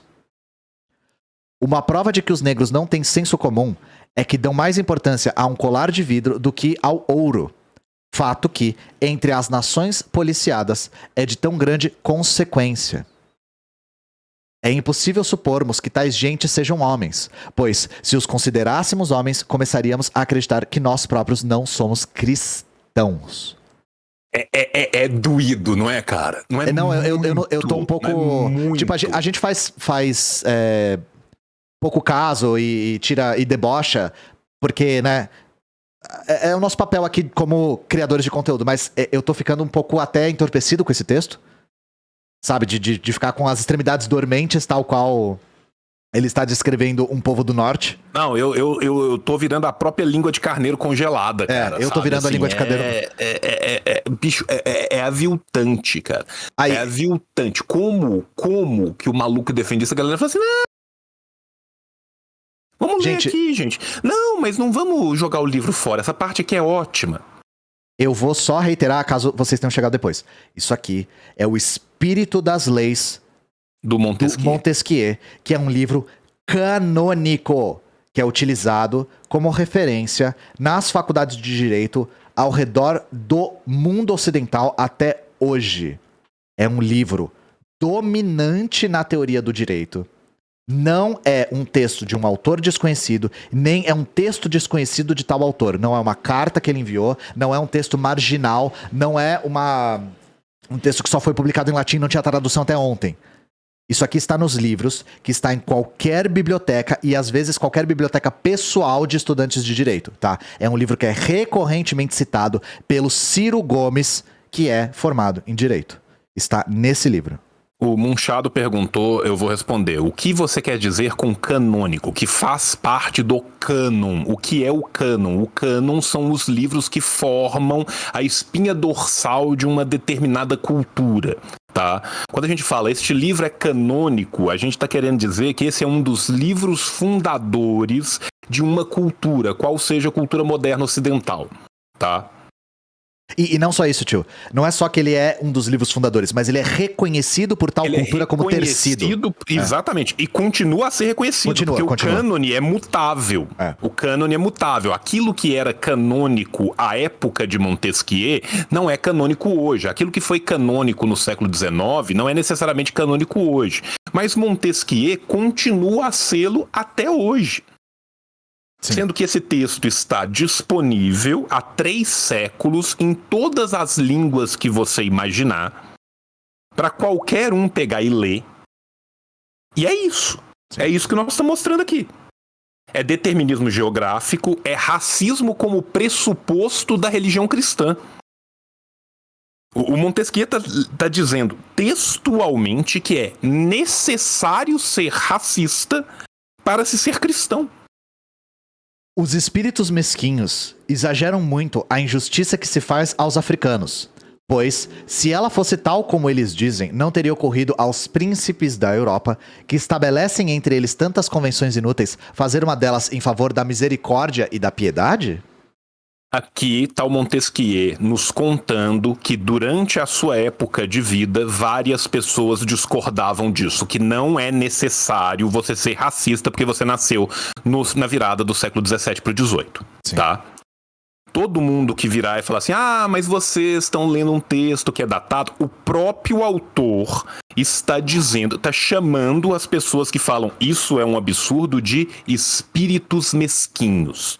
Quem diz para Montesquieu que um africano é um ser humano como um europeu, ele chama de espírito mesquinho. Lembrando que é um aristocrata, um barão, um playboy de gabinete, falando disso, sem nunca ter sofrido na pele uma vírgula do que o colonialismo causou. Isso é Montesquieu. Continua lendo, tio, os capítulos? Olha, vai continuar sendo bastante racista nesse sentido aqui. Se você quiser pular pra gente ir pro último, do 6 ao 11, vai ser mais ou menos nessa toada. Nós estamos agora 15h30. Se você achar que a gente tem tempo, a gente lê até o 11 porque é rapidinho. É mais 2, 3 páginas. Pros próximos 5 capítulos. Vamos ler esse aqui é pequeno. Esse 6. Tá. Verdadeira origem do direito à escravidão. Verdadeira, hein? E tempo de procurar... Não, acho que né? Tempo de procurar... Não pegou. É tempo de procurar a verdadeira origem do direito à escravidão. Essa deve ser baseada na natureza das coisas. Natureza. E isso ele... dando um argumento teológico em cima, inclusive. Só que essa questão da natureza, da imanência, da naturalidade, do ab nihilo, vai ser repetida por todo o liberalismo e depois pelo neoliberalismo e até pelo ANCAP. Sim, isso vai natureza humana, sim. Tá? É a natureza. Vejamos se existem casos em que isso não ocorre. Em todo governo despótico... inclusive o Montesquieu é um dos responsáveis por colocar a palavra déspota no vocabulário, no léxico do ocidental, né? Ele é um dos caras que mais usa essa palavra. Em todo governo despótico, há grande facilidade em vender a si próprio. A escravidão política nesse governo aniquila, de algum modo, a liberdade civil. E por isso que o tio falou que o Montesquieu também tem muito de orientalismo. Porque a ideia do déspota é fundamental para a ideia de Oriente criada no cânon ocidental. E que a gente viu, inclusive, quando estourou a Guerra da Rússia. Quando estourou a Guerra da Rússia... Boa parte da mídia chauvinista ocidental pintava o Putin como um déspota oriental. Ele, inclusive, com capacete de Gengis Khan. Gente, pra vocês verem como isso aqui... Quando a gente fala que essas coisas são fundamentais pro racismo estrutural e pro orientalismo contemporâneos, não é um exagero, sabe? Perry, estado atual da Grande Rússia por Jean Perry, né? Diz que os moscovitas se vendem muito facilmente. Conheço exatamente a razão. É que sua liberdade não vale nada. Em Achim, todos procuram vender-se. Alguns dos principais senhores não têm menos de 1000 escravos, que são importantes comerciantes, que têm também muitos escravos sob suas ordens, e estes muitos outros são herdados e levados ao tráfico. Nesses estados, os homens livres, muito fracos contra o governo, procuram tornar-se escravos dos que importunam o governo. É essa a origem, e de acordo com a razão, desse direito de escravidão muito suave que encontramos em alguns países. Ele deve ser suave porque está baseado na livre escolha de um senhor, que um homem faz em seu próprio benefício, fato que estabelece uma convenção recíproca entre duas partes. A escravidão é uma convenção recíproca. É uma escolha do escravizado, é isso que ele está falando aqui. E só lembrar que Achim, né, que fica na Baixa Saxônia, fica onde? Na Alemanha, que tem um clima frio. Muito bom. Mas é isso, ele está dizendo, os povos escravizados escolheram ser escravizados porque não resistiram à escravidão e são muito fáceis de vender-se. Porque lá é permitido vender-se, por quê? Porque o governo é despótico. E porque eles, como indivíduos, vendem-se mais facilmente, pelo menos foi o que eu entendi também, como... Sim. Eles têm facilidade para se vender. Sim. Outra origem do direito da escravidão. Eis outra origem do direito da escravidão, e mesmo dessa escravidão cruel que vemos entre os homens. Há países em que o calor enerva o corpo e enfraquece tanto a coragem que os homens só efetuam... Primeiro ele falou dos países frios. Sim. Agora ele vai falar dos quentes. Olha o determinismo geográfico. Por que eu escolhi aquela primeira parte lá em cima? Porque o determinismo geográfico vai permear a obra inteira. Desculpa, é só porque... Não, imagina. Que os homens só efetuam um dever penoso por temor do castigo, a escravatura. Portanto, choca menos a razão, e sendo o senhor tão covarde em relação ao seu príncipe como o escravo é ao seu respeito, a escravidão civil é aí acompanhada também da escravidão política. Ou seja, as pessoas se deixam escravizar por medo de serem punidas. É isso. Porque o calor faz com que elas tenham menos coragem. Aristóteles pretende provar que há escravos por natureza. E o que ele diz pouco prova. Creio que, se existem tais escravos, são aqueles a que acabo de me referir. Repara aqui, creio que se existem tais escravos são aqueles que acabo de me referir, é ele. Ele não tá defendendo de forma nenhuma, né? Ele já começa o capítulo 5 em diante, quando ele vai falar da escravidão dos negros, falando que ele não tá defendendo. Mas se ele fosse defender, aí ele vai e é racista para um caralho. E aí aqui ele volta e fala o quê? Ele fala Aristóteles, um dos pais fundadores da nossa cultura, tentou provar, mas não conseguiu. Por quê? Porque ele ainda não tinha o contato profundo que o colonialismo nos permitiu com esses povos. A partir do contato com esses povos está provado aquilo que Aristóteles não conseguiu provar, que é a escravidão natural, que existem povos que são naturalmente tendentes a serem escravizados. Se o povo é naturalmente tendente a ser escravizado e não tem alma, é dever de quem tem alma e é cristão, o quê? Escravizá-los. Ele está defendendo a escravidão como dever do Ocidente. Sim. E aí, essa justificativa do calor repercute até hoje, justificam isso a países subdesenvolvidos? Sim, sim, é isso que a gente tá falando. Isso é uma das coisas que a gente falou no começo, pra quem chegou depois. O interessante de ler esses textos é que a gente vê a origem dessas coisas. E a origem desse preconceito, desse determinismo geográfico, tá aqui. Tá no século XVII e XVIII. Nesses textos, que novamente são canônicos. E só o fato deles serem canônicos já é um exemplo de como nosso racismo é estrutural. Isso aqui compõe essa estrutura. Mas, como todos os homens nascem iguais, cumpre dizer que a escravidão é contrária à natureza. Cumpre dizer, presta atenção em como que é formulada a frase. Cumpre dizer, apesar, mas, em certos países, ela esteja baseada no motivo natural. Nossa, olha só que lógica incrível, né? Olha só. A escravidão é contrária à natureza. Apesar de que em certos países ela é baseada na natureza. Todos os homens nascem iguais. A não ser aqueles que não podem ser chamados de homem. Sim. Entende? Se eu tenho que manter aqui a ideia de que os homens nascem iguais. Como que eu mantenho essa ideia e mantenho a escravidão? Nem todos são homens. Sim. Todos os homens nascem iguais, exceto os que nascem fora da França. Só que nem todos eles nascem homens. Sim. Homens no sentido de humanidade. De humanidade, sim. É necessário distinguir precisamente esses países daqueles em que os próprios motivos naturais os rejeitam, como nos países da Europa, onde ela foi tão felizmente abolida. Os motivos naturais rejeitam a escravidão no país da Europa e tornam ela necessária nos países que não são da Europa. Sim. Não sou racista, mas vocês já pensaram no preço que seria o açúcar? Esse argumento... e matasse milhões de pessoas? O argumento do preço do açúcar, pra mim, foi o mais desumanizante, assim. Foi a coisa... Eu achei o que mais me deixou, assim, chocado. Pra mim, essencialmente, se um corpo é negro, ele não tem alma, me dói lógico, igual, sabe? Mas, assim, é foda, porque os argumentos deles são os dois. Primeiro, gente, a gente tem que pensar no... E olha como é que ele elenca, né?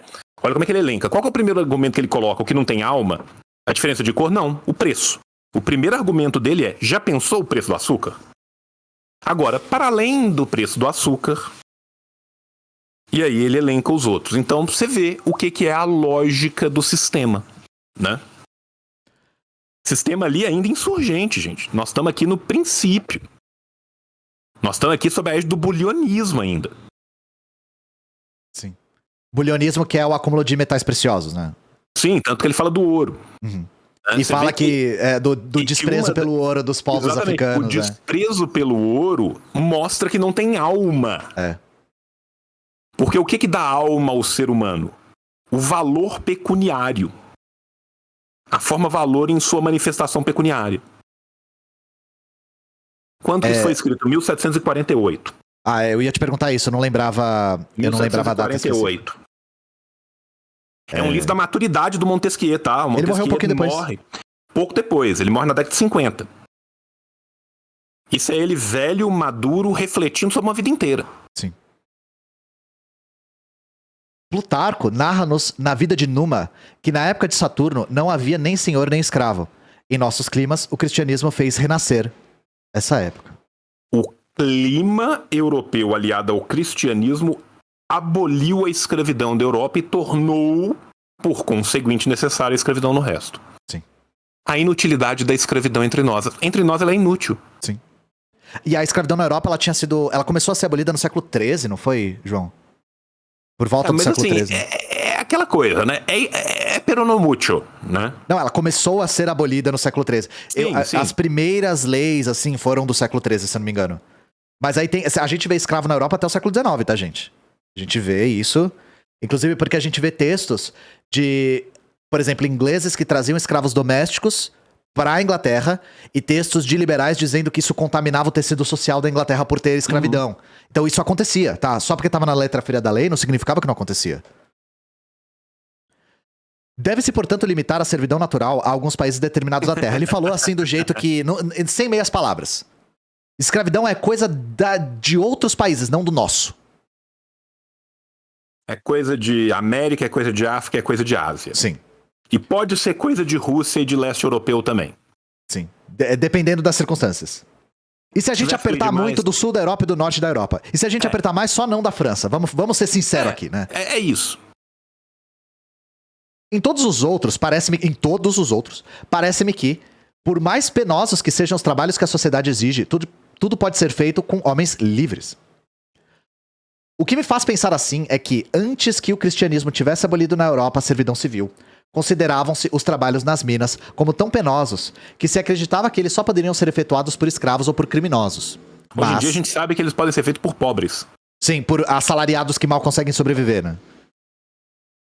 Mas sabe-se atualmente que os homens nelas empregados vivem felizes.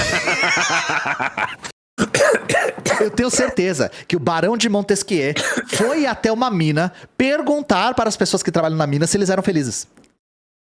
Né, se tem uma coisa que pouco tempo depois, né, vamos colocar aí 90 anos depois, quando o Engels escreve a situação da classe trabalhadora na Inglaterra, a gente vê felicidade, né, Ian? E é na mina de carvão, ele fala particularmente disso. Sim.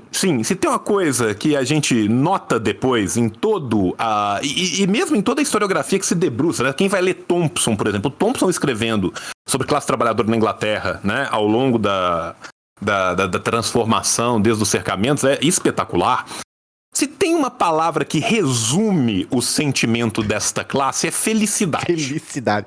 Principalmente no trabalho nas minas, que é um negócio que é perigoso, que as pessoas ficam respirando carvão, tossindo preto a vida inteira, que as pessoas ficam num calor do cu de Satanás, e quanto elas mais fundo passam a viver 10 anos depois que elas começam a trabalhar, né?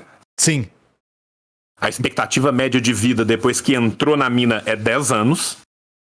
Mas sabe-se, atualmente, que os homens nela empregados vivem 10 felizes. 10 anos de alegria. O que vale mais a pena? 70 anos mais ou menos ou 10 anos de alegria carvoeira? Viver 1000 anos em 10, né? É assim, né? Você tem que viver intensamente.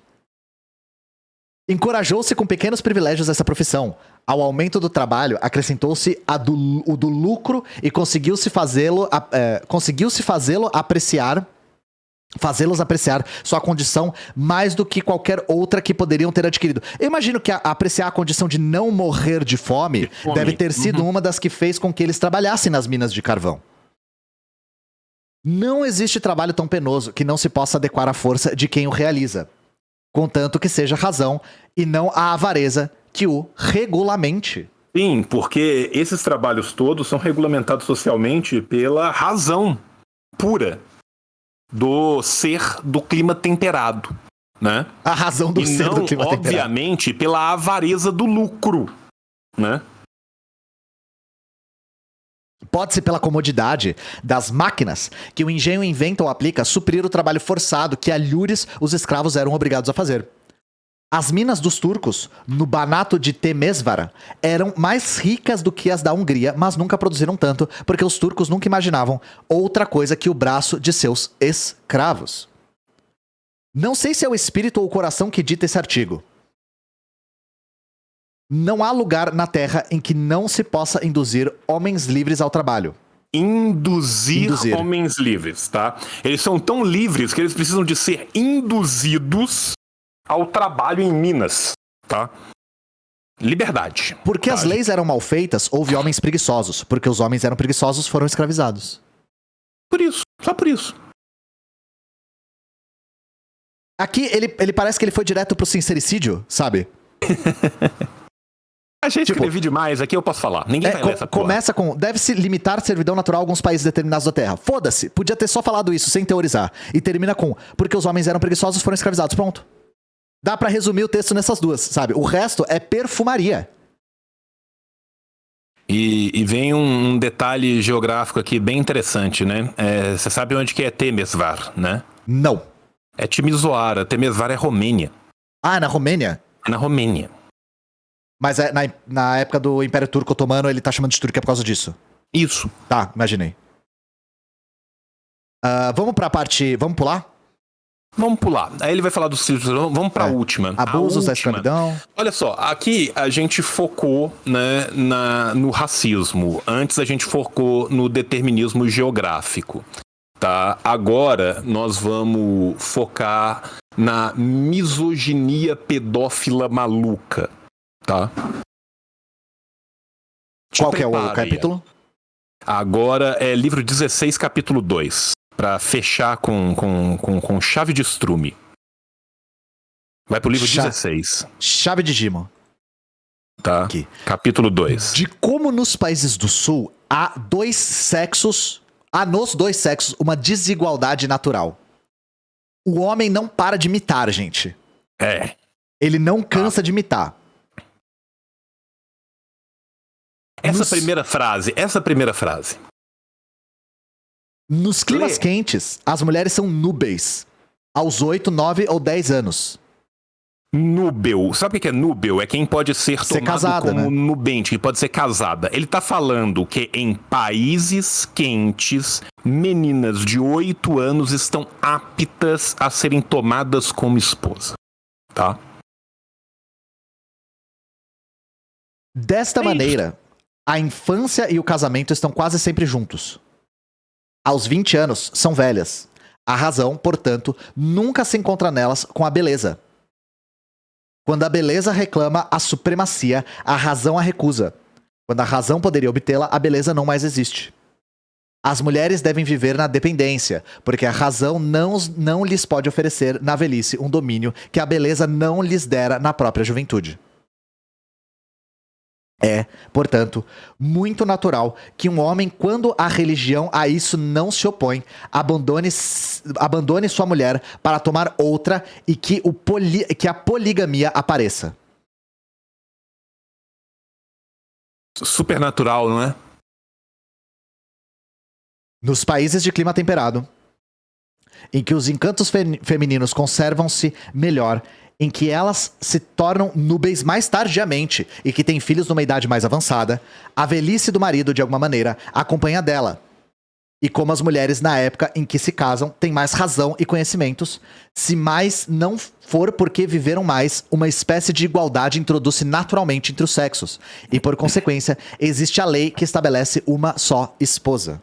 Uma espécie de igualdade, que fique bem claro que não há igualdade. É uma espécie de igualdade que se introduz simplesmente porque o clima faz com que as pessoas não possam estuprar crianças.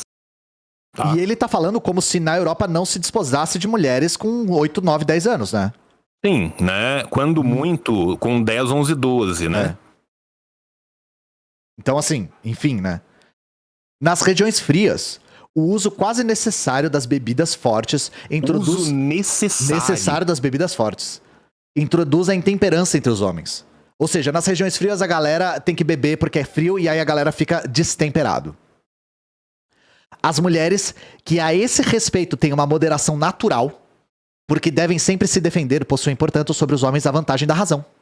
É por isso que russo é irracional. Você tá vendo por quê? Porque tem que beber por causa do frio. Isso.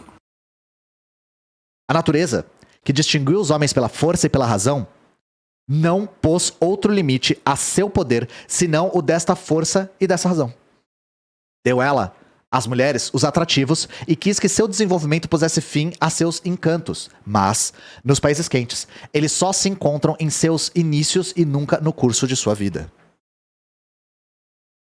Assim é a lei que não permite que uma mulher se adapte mais ao físico do clima da Europa do que ao físico do clima da Ásia. Esta é uma das razões que fizeram com que o maometismo encontrasse tanta facilidade em se estabelecer na Ásia e tanta dificuldade em difundir-se na Europa. Que fizeram com que o cristianismo se mantivesse na Europa e fosse destruído na Ásia. E que, finalmente, levam os maometanos a realizar tanto progresso na China e os cristãos tão pouco. Os desígnios humanos estão sempre subordinados a esta causa suprema que faz tudo o que quer e que se serve de tudo que quiser. De repente ele criou um crivo religioso e teológico aí também que não é surpreendente, mas é inesperado nesse aspecto aqui, né? Não, e você vê assim, né? Não vamos mencionar que a Batalha de Poitiers aconteceu dentro da França, né? Também, Né? O maometismo teve uma dificuldade no solo europeu. Quando? Eles entraram até... Batalha de Poitiers foi quando o Carlos Magno freou o avanço do Império Árabe dentro da Europa, tá, gente? E eles se apossaram da Península Ibérica, ficaram 700 anos na Península Ibérica. Você vê como é que foi difícil, né? Algumas razões particulares a Valentiniano fizeram-lhe permitir a poligamia no Império. Esta lei, violenta para os nossos climas, foi anulada. Violenta para os nossos climas. Para os nossos climas. Por Teodósio, Arcádio e Honório.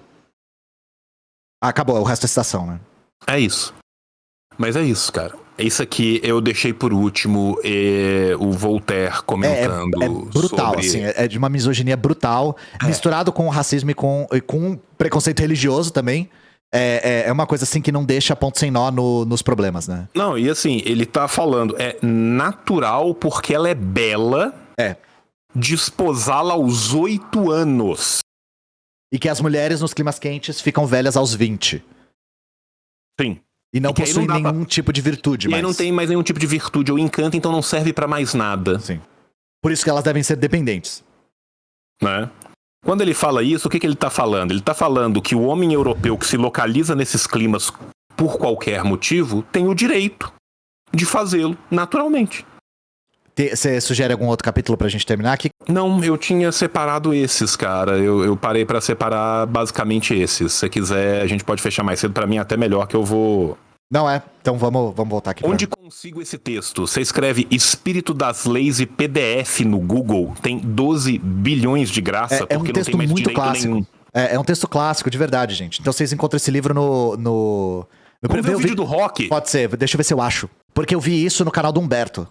A gente pode até ver no canal do Humberto pra não dar view pro Flow. Sim. Mas aqui é pra vocês verem, cara. Eu queria muito trazer o Montesquieu, porque o Montesquieu é um dos que passa mais incólume, cara. E assim, não é que é um racismo nas entrelinhas. Não, de forma nenhuma. Não é que você precisa interpretar e saber o contexto, sabe? Não, é brutal, é aberto, é escancarado. E você vê que o argumento científico vai até a página 2, né? Até a meia página 1, assim, né? Porque ele usa só... Tem essa língua de carneiro. E logo a gente... Logo Deus nos deixa escravizar e estuprar todo mundo. Tô só colocando aqui o vídeo. Deixa eu trocar a tela aqui. Você sabe, né, João? Eu tenho um monitor. Cara... chegará um dia em que eu vou te dar esse monitor. A galera fica muito brava comigo porque eu tenho um monitor só. Cara, como que você trabalha com um monitor só, Ian? Isso é criminoso, cara. Isso é criminoso, velho. Gente, vaquinha pro monitor do Ian, pelo amor de Deus. Eu não gosto, eu gosto de um monitor. Eu acho que essa dificuldade fortalece a meu... Eu fico mais criterioso tendo dificuldade. A dor fortalece o caráter, né, cara? É isso. Vamos lá. O mais importante, quando você fala em... Tá muito baixo, cara. Eu vou aumentar. Na área imobiliária, eles falam que o mais importante é localização. Localização. Tá. Você fala com um americano que trabalha com real estate, o cara fala location.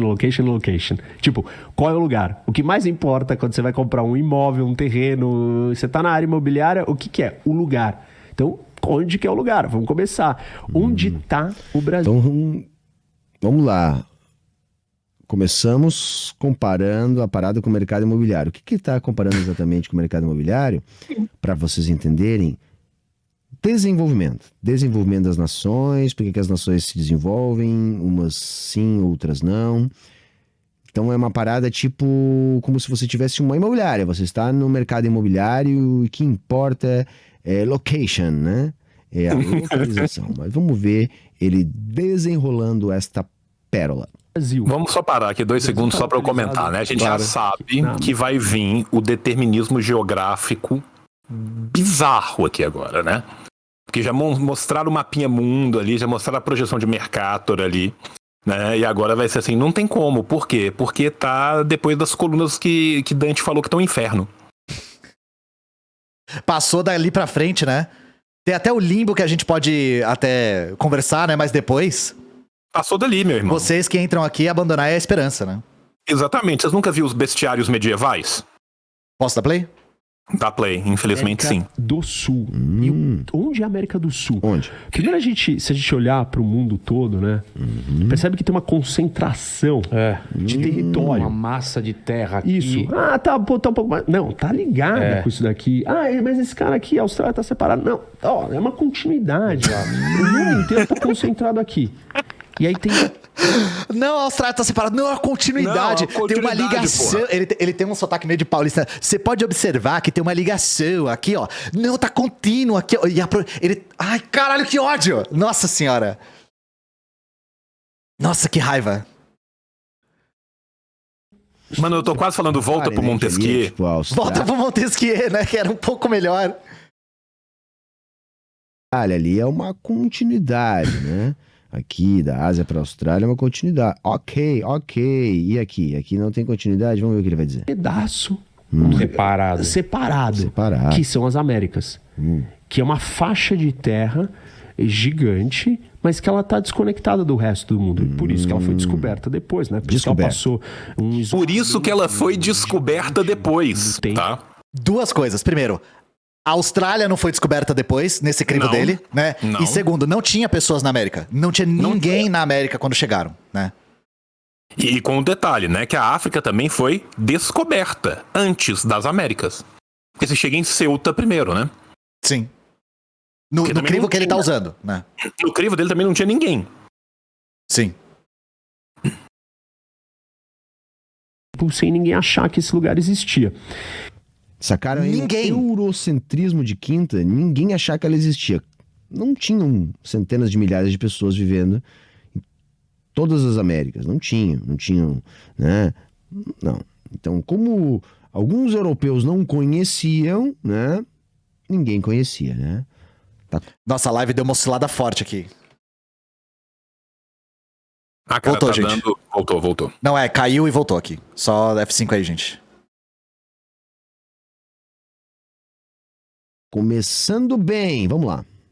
E aí, ela tem duas partes. E repara que a parte do norte, ela não está quase conectada com a do sul.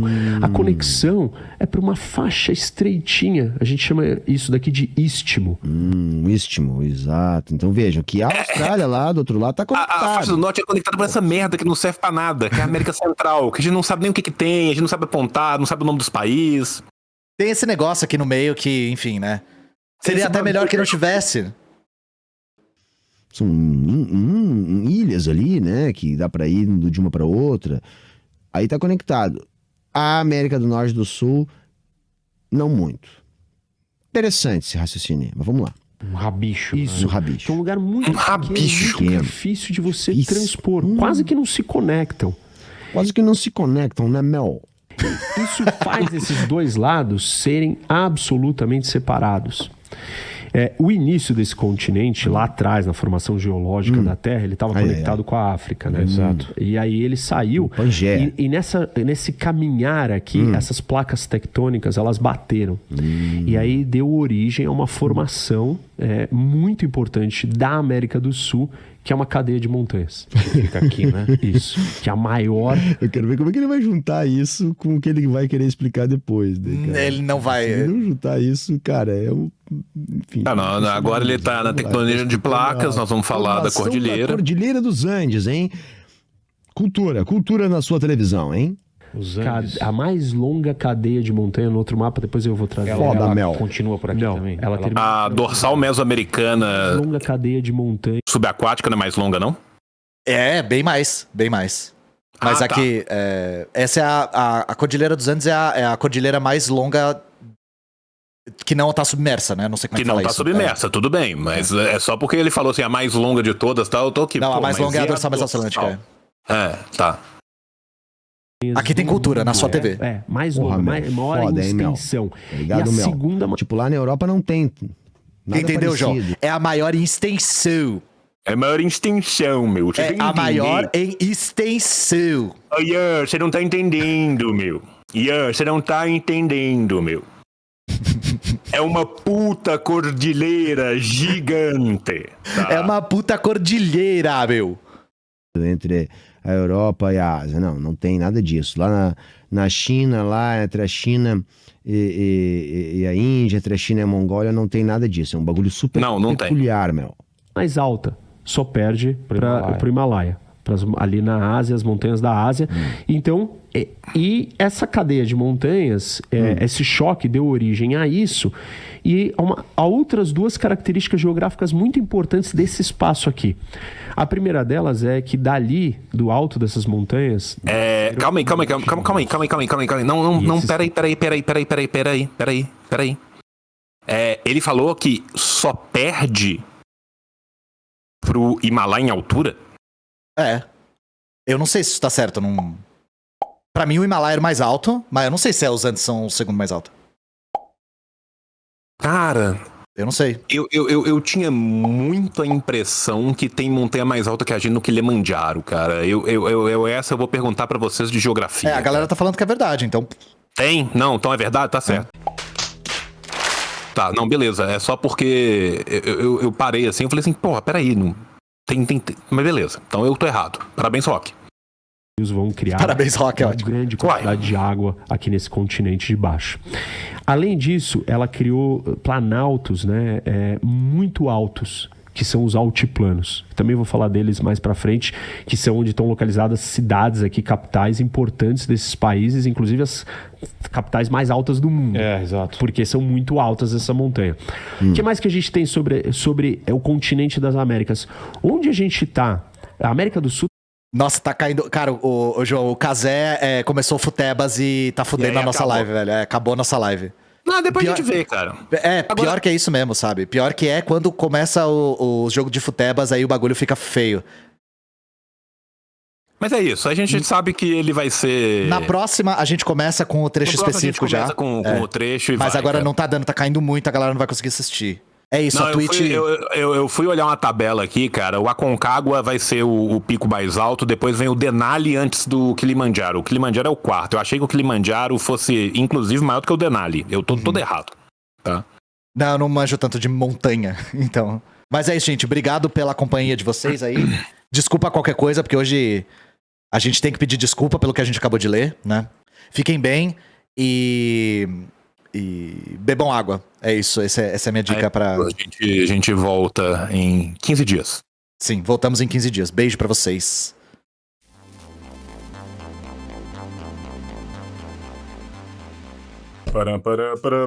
Terminou, mas não terminou. Não terminou, sabe por quê? Porque tem paraíso dos cupom. Tem cupom para um caralho. Tá cheio de cupom. Vamos lá.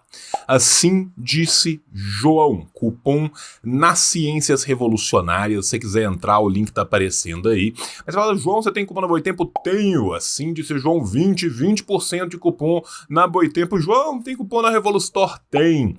Assim disse o João, 20 a partir de 2 pôsteres você ganha 20%. Mas João, eu queria comprar um livro do Lavra Palavra. Tem também. Assim disse o João, 15% nos livros do Lava Palavra. Mas, João, eu queria um livro do Ruptura Editorial, mas tem, fica tranquilo, assim disse o João. Só assim disse o João, você ganha 15% lá. Ah, mas eu queria fazer um curso da classe esquerda. Fica tranquilo, também temos um cupom na classe esquerda.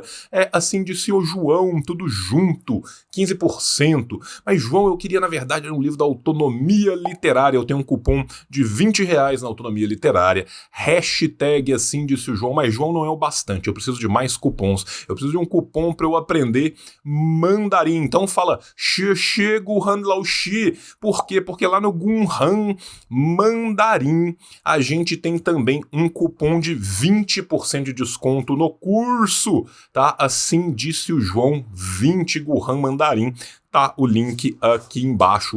Milhões de cupons. Em breve a gente volta com outro vídeo. Assina o canal, liga o sininho, curte, comenta, printa um QR Code, tatua na testa, faz o que você quiser. Beijo no teu coração e tchau, tchau. O capitalismo falhou, falha e falhará em cada uma das sociedades aonde